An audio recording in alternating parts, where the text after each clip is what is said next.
अभी बता रहा हूँ।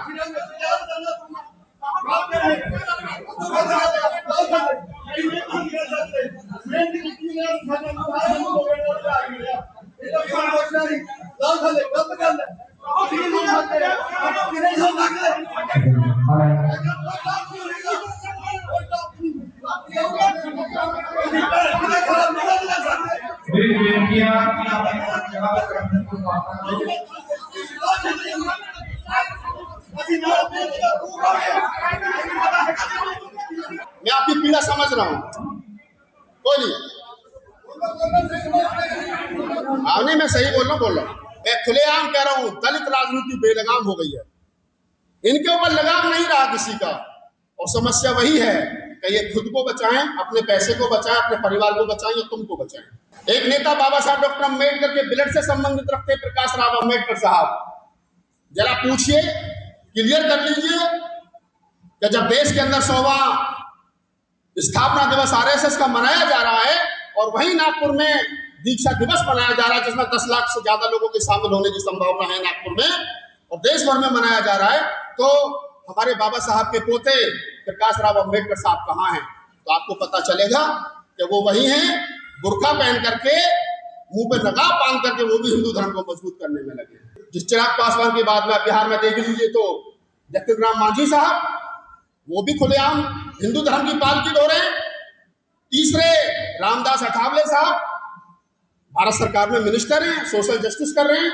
कितना सोशल जस्टिस कर पाए मुझे नहीं पता, वो भी हिंदू धर्म की पालकी ढो रहे हैं। यानी बाबा साहब डॉक्टर अम्बेडकर ने जो कहा था कि इस देश को हिंदू राष्ट्र बनाना अभिशाप होगा, बाबा साहब डॉक्टर अम्बेडकर की विचारों की हत्या ब्राह्मणों से ज्यादा इस देश के दलित नेता कर रहे हैं, जो अपने आपको अम्बेडकरवादी कहते हैं। दलित समाज में कुछ लोग तैयार हो गए जो आरएसएस के यहाँ जाकर के चाय पीते कहते डॉक्टर अम्बेडकर ने संविधान नहीं लिखा।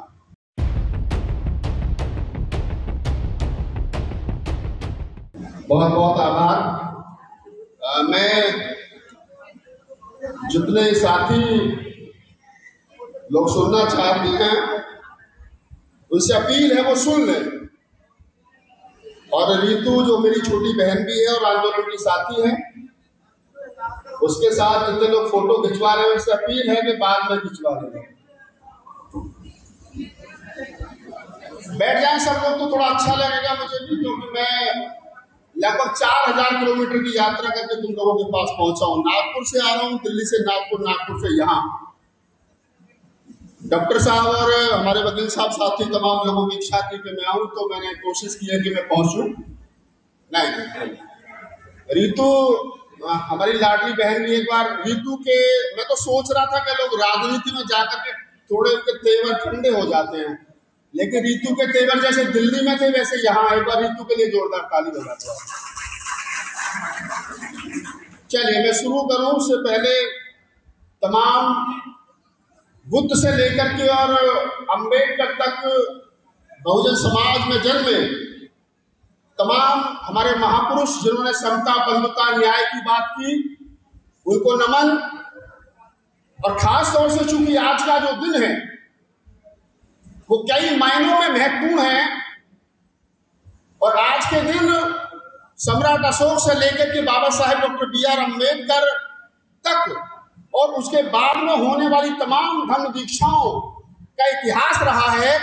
आज के दिन, दशहरा के दिन, तारीख कोई भी रही हो, वो 14 अक्टूबर हो या आज का दिन 2 अक्टूबर हो, वो इतिहास के पन्नों में स्वर्ण अक्षरों में दर्ज है, क्योंकि आज के दिन लोगों ने गुलामी की बेड़ियों को तोड़ करके अपनी स्वतंत्रता, समानता, बंधुता के रास्ते पर चलकर, बुद्ध और अम्बेडकर के रास्ते पर चलकर बुद्ध की शिक्षाओं को ग्रहण किया है। पंजाब के लोगों, आपका नाम विश्व के पटल पर किसी न किसी रूप में लिया जाता है, और मैं विश्व के पटल पर इसलिए कह रहा हूं, अगर ये कहा जाए कि सबसे ज्यादा शेड्यूल कास्ट की आबादी कहाँ है तो पंजाब में है। सबसे ज्यादा NRI शेड्यूल कास्ट के लोग कहाँ हैं तो पंजाब में हैं। सबसे ज्यादा संपन्न अगर कोई कहीं है दलित समाज के लोग तो शायद पंजाब में हैं।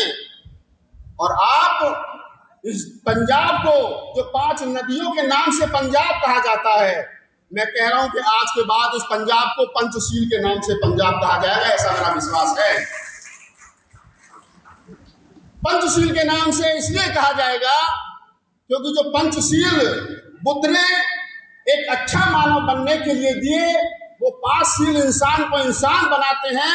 वो ब्राह्मण हो, क्षत्रिय हो, वैश्य हो, शूद्र हो, अछूत हो, राजपूत हो, महिला हो, पुरुष हो, कोई तीसरा हो, वो प्रत्येक व्यक्ति में मानवता का संदेश देने वाले पंचशील, जिन पर हमारा आधारित भारत का संविधान बाबा साहेब डॉक्टर अम्बेडकर ने लिखा है, वो पंचशील इस पंजाब में मुझे लग रहा है कि आज यहाँ से शुरुआत हो रही है। और मुझे तो बघेल साहब से रास्ते में बात हो रही थी, गाड़ी में बता रहे थे कि वो पिछले 10-12 साल से इस प्रोग्राम को कर रहे हैं।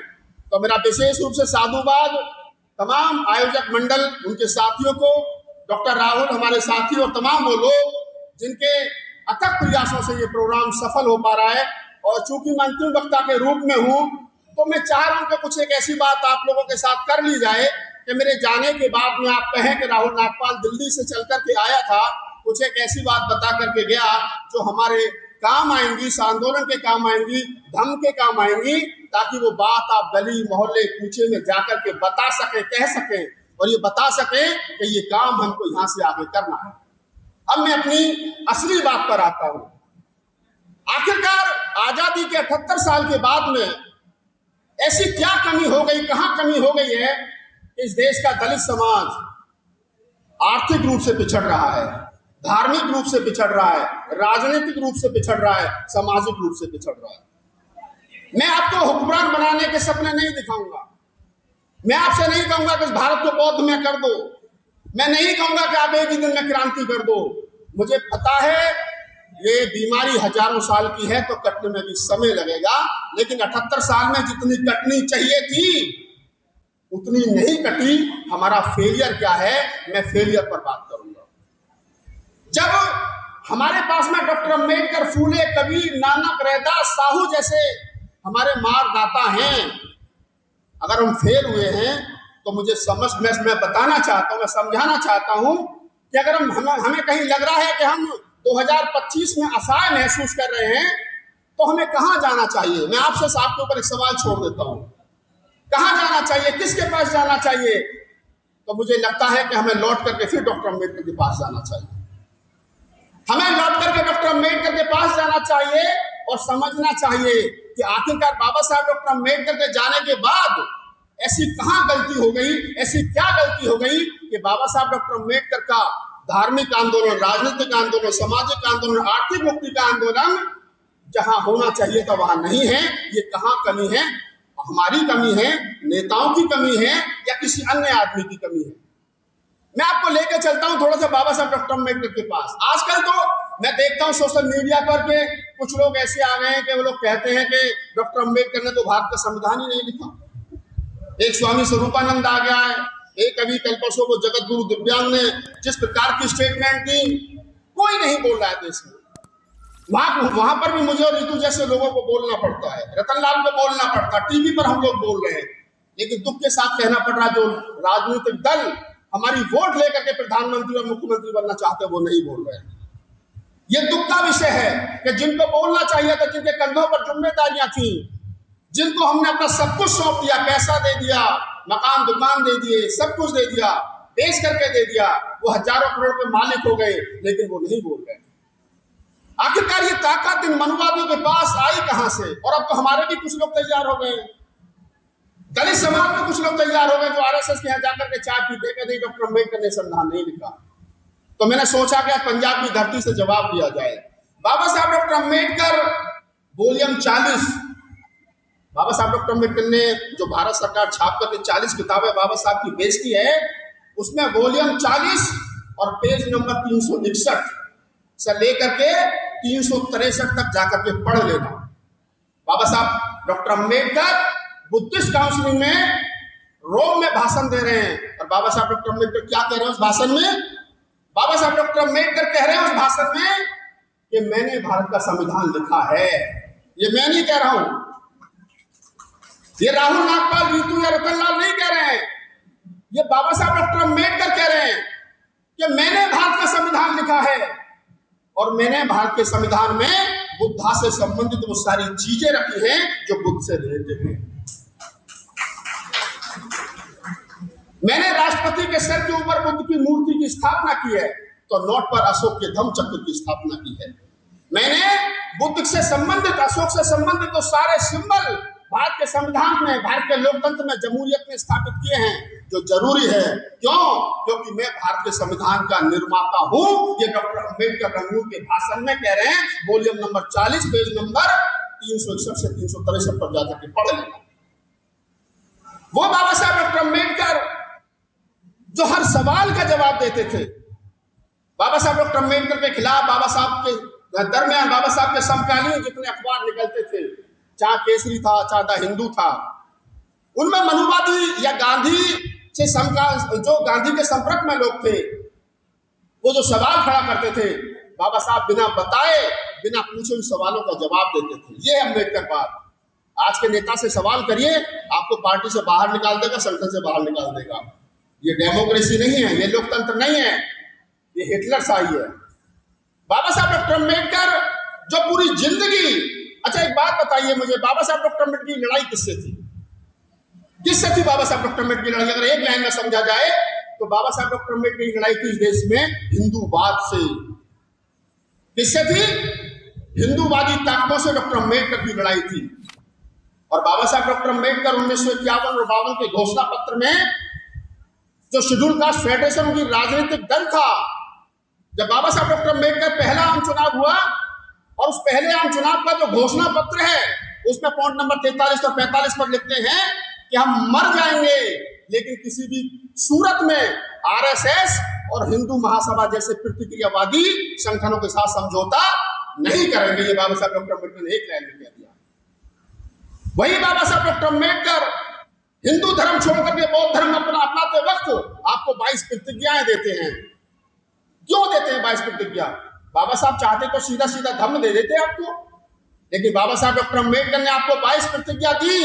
वो इसलिए दी कि ताकि कभी आप बहको, कभी आपके रास्ते, धर्म के रास्ते पर आपके कदम लड़खड़ाएं, बुद्ध के मंदिर में हिंदुओं की देवी देवताएं घुसने लगे, तो आप ये 22 प्रतिज्ञा पढ़ लेना। ये एक तरीके से एंटीवायरस है। वो डॉक्टर अम्बेडकर जो पूरी जिंदगी हिंदूवाद के खिलाफ लड़ते रहे, मुखर होकर के लड़ते रहे, आज उसी डॉक्टर अम्बेडकर का हिंदूवाद किया जा रहा है। जो बाबा साहब डॉक्टर अम्बेडकर मुखर होकर के कहते हैं कि हिंदू राष्ट्र इस भारत के लिए अभिशाप होगा, आज उसी बाबा साहब डॉक्टर अम्बेडकर की बात को रॉन्ग करके, उनके शब्दों को कुचल करके इस देश को हिंदू राष्ट्र बनाया जा रहा है। और हम लोग तमाशा देख रहे हैं। बाबा साहब के विचारों की हत्या हो रही है और हम लोग तमाशा देख रहे हैं। और मेरी और आपकी तो छोड़ दीजिए, मैं तो बाई बर्थ बुद्धिस्ट हूं, मैंने शेड्यूल कास्ट का आरक्षण भी नहीं लिया, मेरे में तो माइनॉरिटी लिखा है, लेकिन मैं फिर भी कहता हूं कि वो बाबा साहब डॉक्टर अम्बेडकर के जो विचार की हत्या हो रही है, तो जिम्मेदारी किसकी है? मुझे लगता है कि जिम्मेदारी नेताओं की ज्यादा होनी चाहिए थी, उन राजनीतिक दलों की ज्यादा जिम्मेदारी होनी चाहिए थी, जिन राजनीतिक दलों के कंधों पर हमने ये भार रखा कि आप हमारी रक्षा सुरक्षा करेंगे। लेकिन वो राजनीतिक दल हैं कहां, या हमारे नेता हैं कहां? सोच लीजिए, कुछ लोग तो खुलकर के साथ में हिंदू राष्ट्र के, और कुछ लोग बुर्का पहन करके साथ में हैं। कुछ लोग तो खुलकर के साथ में हिंदू राष्ट्र बनाने के, और कुछ लोग बुर्का पहन करके साथ में हिंदू राष्ट्र के। अब ये सवाल मैं खड़ा नहीं करूं तो आप खड़ा नहीं करूं तो कौन करेगा? जब देश को हिंदू राष्ट्र बनाने का काम तेज गति से चल रहा हो। आज तो मैं देख रहा था, मजे का भी देख रहा था मैं गूगल पर, आज आरएसएस का 100वां स्थापना दिवस है, तो नागपुर में 100वां स्थापना दिवस मनाया जा रहा है। नागपुर आरएसएस के 100वें स्थापना दिवस में जो भी नेता जा रहा है, मजे की बात यह कि वो पहले दीक्षा भूमि जा रहा है, बाद में नागपुर 100वें आरएसएस के स्थापना दिवस में जा रहा है। वही दीक्षा भूमि जब बाबा साहब डॉक्टर अम्बेडकर ने आज ही के दिन 1956 में धम्म की दीक्षा ली थी, और उसी दीक्षा भूमि की मेन गेट पर 22 प्रतिज्ञा लिखी है, तो रामनाथ कोविंद साहब पूर्व राष्ट्रपति आज वहां पर मुख्य अतिथि हैं आरएसएस के 100वें स्थापना दिवस पर। लेकिन वो सुबह दीक्षा भूमि भी गए थे। अब आप समझिए कि दो छोरों को, एक तरफ अम्बेडकरवाद और एक तरफ मनुवाद, दोनों को मिलाने की कोशिश की जा रही है, ताकि ये मैसेज दिया जा सके देश के अंदर कि देखिए, अगर आरएसएस के 100वें स्थापना दिवस पर पूर्व राष्ट्रपति रामनाथ कोविंद साहब मुख्य अतिथि थे, तो रामनाथ कोविंद साहब दीक्षा भूमि भी गए थे। हमारे आने वाली पीढ़ियों को भ्रमित करने वाले लोगों, मैं बता रहा हूं, आप रामनाथ कोविंद जैसे 1000 रामनाथ कोविंद पैदा कर लीजिए, इस देश का अम्बेडकरवादी बिल्कुल नहीं होगा, ये समझ लीजिए। और ये जिम्मेदारी आपके और मेरे कंधों पर है। मुझे लगता है, जैसा मैंने कहा इससे पहले जो बात मैं कह रहा था, कि जब हिंदू राष्ट्र बन रहा हो और हमारे नेता हिंदू राष्ट्र की पालकी ढो रहे हो। रामविलास पासवान साहब देश के बड़े दलित नेता, एक समय नारा लगता था धरती पूजे आसमान पासवान पासवान। उनका बेटा हनुमान बना हुआ है साहब हिंदू धर्म की पालकी ढोने में। चिराग पासवान कहाँ है? वो हिंदू राष्ट्र बनाने वालों के साथ है। और अगला धागे भी यहां तक के बांधता पूरे, लाल पीले नीले काले घोड़े, पता नहीं कौन कौन से बांधता है। शायद किसी ब्राह्मण ने अपने बाप के मरने पर गाय दान की हो ना की हो, मुझे पता नहीं, लेकिन रामविलास पासवान के मरने पर चिराग पासवान ने गाय दान की थी। तो ये लोग हिंदू धर्म की पालकी ढो रहे हैं। दूसरे जिस चिराग पासवान के बाद में बिहार में देख लीजिए तो जगत राम मांझी साहब, वो भी खुलेआम हिंदू धर्म की पालकी ढो रहे हैं। तीसरे रामदास अठावले साहब भारत सरकार में मिनिस्टर हैं, सोशल जस्टिस कर रहे हैं। कितना सोशल जस्टिस कर पाए मुझे नहीं पता, वो भी हिंदू धर्म की पालकी ढो रहे हैं। यानी बाबा साहब डॉक्टर अम्बेडकर ने जो कहा था कि इस देश को हिंदू राष्ट्र बनाना अभिशाप होगा, बाबा साहब डॉक्टर अम्बेडकर की विचारों की हत्या ब्राह्मणों से ज्यादा इस देश के दलित नेता कर रहे हैं, जो अपने आप को अम्बेडकरवादी कहते हैं। ये तो वो लोग हो गए जो दिख रहे हैं, जो हमें पता चल रहा है कि हिंदू धर्म की पालकी ढो रहे हैं, हिंदू राष्ट्र बनाने में उनके साथ हैं। लेकिन मैं उन लोगों की भी बात कर लेता हूं कि जो दिख नहीं रहे हैं तो हिंदू राष्ट्र के साथ में, लेकिन झंडा हाथ में नीला पकड़ रखा है, वो गुमराह भी कर रहे हैं। एक नेता बाबा साहब डॉक्टर अम्बेडकर के ब्लड से संबंधित रखते प्रकाश राव अम्बेडकर साहब, जरा पूछिए, क्लियर कर लीजिए कि जब देश के अंदर 100वां स्थापना दिवस आरएसएस का मनाया जा रहा है और वहीं नागपुर में दीक्षा दिवस मनाया जा रहा है, जिसमें 10 लाख से ज्यादा लोगों के शामिल होने की संभावना है नागपुर में, और देश भर में मनाया जा रहा है, तो हमारे बाबा साहब के पोते प्रकाश राव अम्बेडकर साहब कहाँ हैं?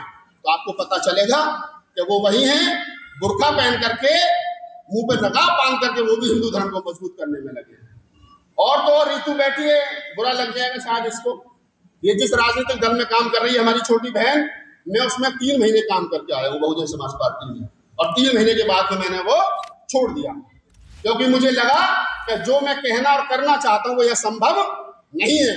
मैं वह राष्ट्रीय मीडिया कोऑर्डिनेटर था, मैं भीम आर्मी का राष्ट्रीय स्टॉक पर्सन रहा, लेकिन जो मैंने देखा और समझा वो मुझे लगा कि जो बात मैं कहना चाहता हूँ बाबा साहब डॉक्टर अम्बेडकर की ओरिजिनल बात, जिसमें कोई मिलावट नहीं है, पेज नंबर के किताब पढ़ करके कहना चाहता हूँ, वो राजनीतिक दलों के साथ कहीं नहीं जाएगी। जब 2024 में ये तय हो गया, 2024 के लोकसभा चुनाव से पहले, कि बीजेपी को रोकना है तो इंडिया गठबंधन का हिस्सा होना पड़ेगा, दूसरा रास्ता नहीं है। मैं आप तमाम प्रबुद्ध लोगों से पूछ रहा हूं, जब लड़ाई 2 हिस्सों में हो, जब लड़ाई 2 हिस्सों में हो, एक तरफ वो ताकतें हैं जो भारत के संविधान को खत्म करके मनुस्मृति का राज लागू कर देना चाहती हैं, और एक तरफ वो ताकतें हैं जो भारत के संविधान को बचा करके जमहूरियत को बचाना चाहती हैं। तो आपको और मुझे कहां होना चाहिए, ये सोच लेना चाहिए। तो मुझे लगता है कि मुझे उन ताकतों के साथ में होना चाहिए जो भारत के संविधान को बचा करके इस देश के लोकतंत्र को बचाना चाहती हैं। उनमें कमियां हो सकती हैं, पहले संविधान और लोकतंत्र को बचा लो, बाद में इन्हें भी सुधार लेंगे। लेकिन ऐसे में अगर जब प्रचंड बहुमत की सरकार हो, प्रचंड हिंदुत्व की लहर चल रही हो, ऐसे में जब मोदी जी की अकेले चुनाव लड़ने की हिम्मत नहीं है, वो 17-18 राजनीतिक दलों के साथ में चुनाव लड़ रहे हैं, ऐसे में कोई दलितों की पार्टी है कि हम अपने बलबूते चुनाव लड़ेंगे, तो उनका संदेश क्या है ये भी साफ साफ समझ लेना चाहिए। वो अकेले चुनाव लड़ करके किसको फायदा पहुंचाना चाहते हैं, हमको ये भी समझ लेना चाहिए। इसका मतलब आप संविधान बचाने वालों के साथ तो नहीं हो, कम से कम आप उन ताकतों के साथ जरूर हो जो ताकत इस देश के संविधान को रोज तिल करके मार रही है। और वो ताकतें कौन है? मैंने कल नागपुर में कहा, आज वही साम बात है, रिपीट कर देता हूं। जो राजनीतिक दल 1980 में बना, भारतीय जनता पार्टी, नाम लेके बोल रहा हूं, जो राजनीतिक दल भारतीय जनता पार्टी के रूप में 1980 में बना, 1984 में उनके पास 2 खासदार थे, यानी 2 सांसद थे। उसी 1984 में बहुजन समाज पार्टी बनी। 1989 में उनके पास 3 राज्यसभा सांसद और 13 विधायक थे। एक तो आपके फिल्लौर से ही थे, एच.एस. लाखा साहब, HS लाखा साहब यहीं से जीते थे ना बसपा के टिकट पर। मैं बताना और समझाना आपको ये चाहता हूं तथ्यों के आधार पर कि बाबा साहब डॉक्टर अम्बेडकर के विचारों की जो हत्या हो रही है उसके लिए जिम्मेदार कौन है। जो ताकतें 2 सांसदों से 1984 में शुरू हुई वो 2024 यानी 40 साल में इतनी मजबूत कैसे हो गई कि वो भारतीय संविधान को रौंद रही हैं, वो भारतीय संविधान को बदल देना चाहती हैं, वो मनुस्मृति को लागू कर देना चाहती हैं। टीवी पर बैठ करके इस देश के अंदर बाबा ज्ञान फैल रहे हैं कि हमको हिंदू राष्ट्र बनाना है और इसके लिए हमें कोई भी कुर्बानी देनी पड़े वो देने के लिए तैयार हैं और हमारे नेता मुंह में दही जमा करके बैठे हैं। तो फिर ये कौन सी ये जो ताकतें हैं इनके पीछे कौन सी ताकतें ऐसी आकर के खड़ी हो गई हैं जो इतनी ताकत में आ गई है और वो खुलेआम नारा दे रहे हैं 2024 के चुनाव से पहले कि हमको 400 पार दीजिए हम संविधान बदल देंगे। उसके बावजूद भी हमारे नेता नहीं जग रहे हैं, उसके बावजूद भी हमारे नेता नहीं बोल रहे हैं, उसके बावजूद भी हमारे नेता ये नहीं कह रहे हैं कि हम संविधान को नहीं बदलने देंगे। तो फिर हम क्या करें? तो फिर हमको चाहिए कि हम नेताओं का चक्कर छोड़ दें, हमें नेताओं का चक्कर छोड़ दें और ये सिस्टम को अपने हाथ में पकड़ें। क्योंकि बाबा साहब डॉक्टर अम्बेडकर की जो तीसरी बात है कि सामाजिक क्रांति, राजनीतिक क्रांति, धार्मिक क्रांति, आर्थिक क्रांति और सामाजिक क्रांति। तो सामाजिक क्रांति का जो विषय है वो वर्तमान में जरूरी है। नेताओं को अगर घुटनों के बल लाना है, मैं खुलेआम कह रहा हूं दलित राजनीति बेलगाम हो गई है, इनके ऊपर लगाम नहीं रहा किसी का। और समस्या वही है कि ये खुद को बचाएं, अपने पैसे को बचाएं, अपने परिवार को बचाएं या तुमको बचाएं। किसको बचाएं ये लोग? इनके पास पैसा इतना आ गया भाई कि ये पैसा बचाएं, भतीजे को बचाएं, भैया को बचाएं या तुमको बचाएं। तो उन्होंने चुन लिया है कि वो ना डॉक्टर अम्बेडकर के संविधान को बचाएंगे, ना लोकतंत्र को बचाएंगे, ना जमहूरियत को बचाएंगे, ना बाबा साहब डॉक्टर अम्बेडकर की वैचारिक को बचाएंगे। ये वो लोग हैं जो कहीं ना कहीं अपने आप को, अपने परिवार को बचाएंगे। मेरी बात कड़वी लग सकती है, बुरी लग सकती है, लेकिन तथ्यों के साथ मैं कहूंगा सुन लीजिए, बाद में बैठ करके डिस्कस कर लेंगे। सुन लीजिए भैया, सुन लीजिए। बाबा साहब डॉक्टर अम्बेडकर ने, जैसे मैंने कहा कि 1951 के घोषणा पत्र में बाबा साहब डॉक्टर अम्बेडकर ने कहा, घोषणा पत्र में बाबा साहब डॉक्टर अम्बेडकर ने कहा कि हम मर जाएंगे लेकिन आरएसएस और हिंदू महासभा जैसे गठबंधनों के साथ समझौता नहीं करेंगे। तो हमारे लिए तो आरएसएस से बड़ा दुश्मन कोई नहीं है। उसी आरएसएस ने 12 दिसंबर 1949 को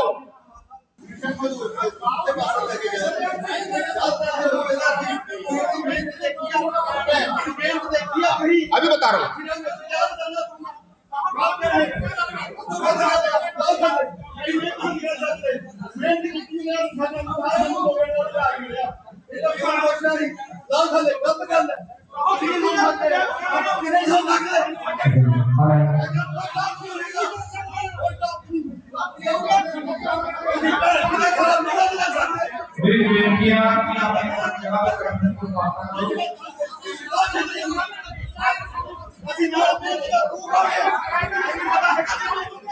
मैं आपकी पीड़ा समझ रहा हूं, कोई नहीं।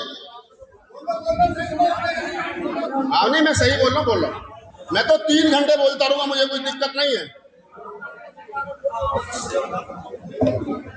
बहरहाल मैं एक ही बात कहूंगा, गूगल कर लेना जा करके कि जिस बाबा साहब डॉक्टर अम्बेडकर का पुतला, ये शांति कर लो थोड़ी सी, 5 मिनट 10 मिनट में खत्म कर रहे हैं हम लोग। जिस बाबा साहब डॉक्टर अम्बेडकर का पुतला 12 दिसंबर 1949 को, अब तारीख भी सुन लो, गूगल कर लेना जाकर के, हवा में बात नहीं करता राहुल नागपाल। जिस बाबा साहब डॉक्टर अम्बेडकर जो मेरे और आपके रहबर हैं, जिनकी वजह से मुझे बढ़िया कपड़े पहनने का मौका मिला, जिनकी वजह से मुझे बोलने का मौका मिला, जिन्होंने अपने जीवन में कभी 2 पैसे इकट्ठे नहीं किए, जब बाबा साहब डॉक्टर अम्बेडकर का परिनिर्वाण हुआ था तो उनके ऊपर किताब वालों का कर्जा था, 7 लाख रुपए कांग्रेस सरकार का कर्जा था जो उन्होंने बिना ब्याज के लिया था मिलिंद कॉलेज में हॉस्टल बनाने के लिए। बाबा साहब डॉक्टर अम्बेडकर का जरा सोच लेना कि वो कर्जा किसने पटाया था। हर जगह दुश्मन नहीं ढूंढते, दोस्त भी तलाश करते हैं। और मैं कह रहा हूं कि 12 दिसंबर 1949 को बाबा साहब डॉक्टर अम्बेडकर का पुतला दिल्ली के रामलीला मैदान में आरएसएस ने फूका था, गूगल कर लेना। और उसी आरएसएस को 10 लाख रुपए का चंदा किसने दिया, ये भी गूगल कर लेना। बहरहाल मैं आता हूं अब धर्म क्रांति पर। ये राजनीति की बात हो गई, समाज की बात हो गई, मैं धर्म की बात कर लेता हूं।